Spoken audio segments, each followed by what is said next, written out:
well to these two letters. Yeah. It's another point for me on the day, and just on page 2, that same page that you're looking at.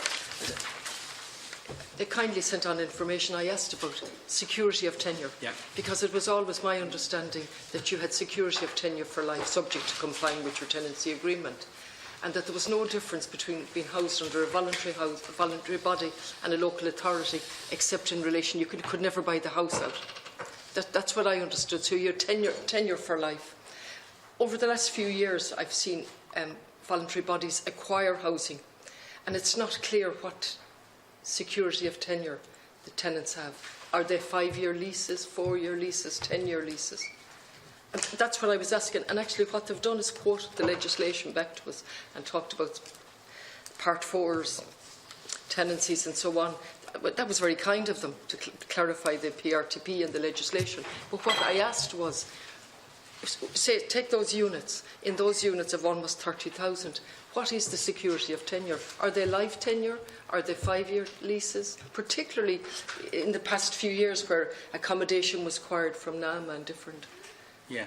So it's an important... It is. Yeah. And like they do say, under the RTB tenants, under the RTB tenancies, commencing before 24th December 16 are 4 years in length. Yeah. And now they're given the impression. So are we saying people have only...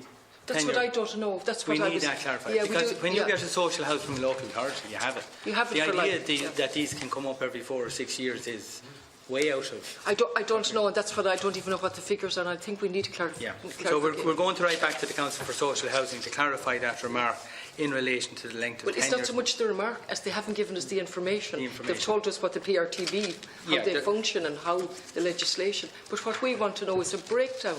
How many tenants have tenure for life, subject to complying with their tenancy agreement? Yeah, and our 4-year or 6-year or life 10 years or 3 years. Because the RTB tenancies, we do know that these bodies came in under the RTB there a couple of years ago. We understand that. But if there's never an RTB, we want to know about the housing bodies in their own right.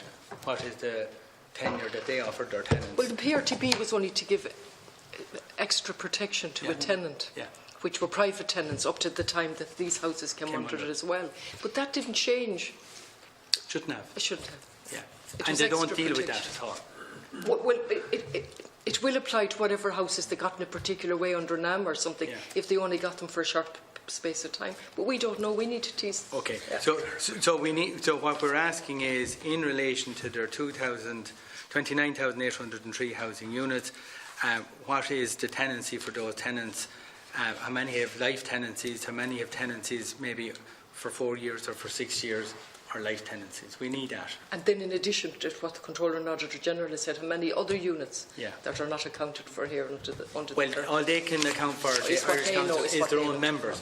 But we're also going to write to the Department, including all of these items of correspondence, and we want the Department to respond to the issues in these 2 letters and the issues we're raising, that we want a departmental response, as well as it's fine, well and good getting something from a voluntary regulatory office, it's fine getting something from the Irish Council of Social Housing, but we need something from the department.